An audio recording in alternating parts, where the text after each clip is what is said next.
We're joined by political analyst Prof Sethulego Matebesi. Thank you very much, sir, for availing yourself this morning.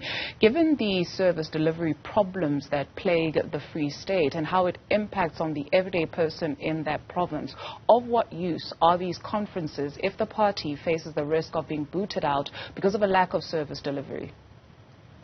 Hi, good morning, and good morning to the crew and the viewers as well. It's very sad, but I would not want to actually agree with anybody who says that because the ANC, it's a highly contested terrain, what we are seeing should actually continue happening. It's unacceptable.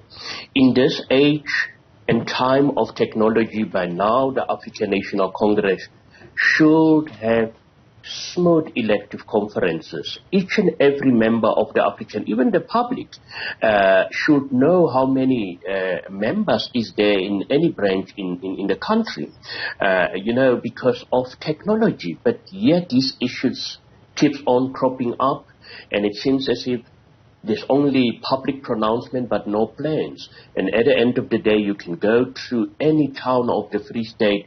Many people are battling with access to clean drinking water. And this is a result of a provincial executive committee that has been there forever, and an organization which is supposed to lead society, which is not setting the tone in terms of that.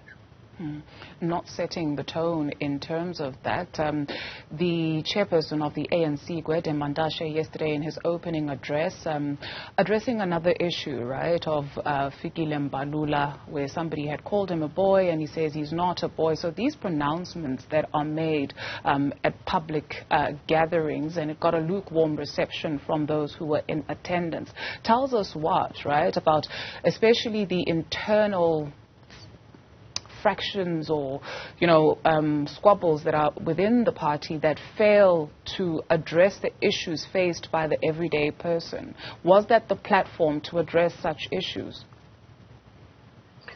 Well, it is an elective conference, and I was a bit surprised by some of the issues that he tackled at that event. But fact of the matter is that's how our politicians operate. We've seen numerous occasions. I mean, even if you look at the former Secretary General, some of the pronouncement that he made after his court case, very critical, and it's somebody who has been around for many years in the party.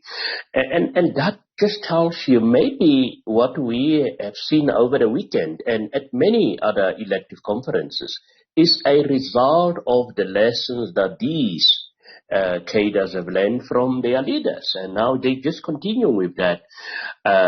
I've seen numerous occasions where a politician will say something at a certain event but will remain mum when other people are around because they want to capture that moment. And that is very problematic because people are looking up to them, and sometimes these things stir up emotions, and that's why we sometimes see violence as a result of how people blindly follow what some of the leaders that they praising have said. Given that this provincial elective conference is being held after the national conference of the party, how should we understand the contribution of the Free State at that national conference? Does its contribution, is it tainted now, or is there some sort of, should it be trusted, I guess, maybe? Yeah, well, perhaps it's a political 101 lesson to say provinces are positioning themselves when they go to national elective conferences. We've seen the lobbying, or even on the eve of the conference in Nasrec. And that just shows you, if you look at the outcome, the overall outcome of the elective conference, where the Free States find themselves in terms of members who are part of the National Executive Committee of the African National Congress, because that's how you advance your own, and that's how you definitely have decisive inputs in the future of this organization. And without having members and this infighting within the Free State, and we have seen a metropolitan municipality that had to be guarded on a daily basis by police. I mean, those are resources that should have been used elsewhere. So that in itself, it's indicative of the direct consequences of the infighting, that at the end of the day, the province in itself will not have any major direct influence, maybe in other platforms, but where it matters the most, and that is the National Executive Committee. That for me is the direct outcome of this infighting within the African National Congress in the Free State. Professor Sethulego Matebesi, thank you very much, sir, for your contribution this morning. Let's take you to the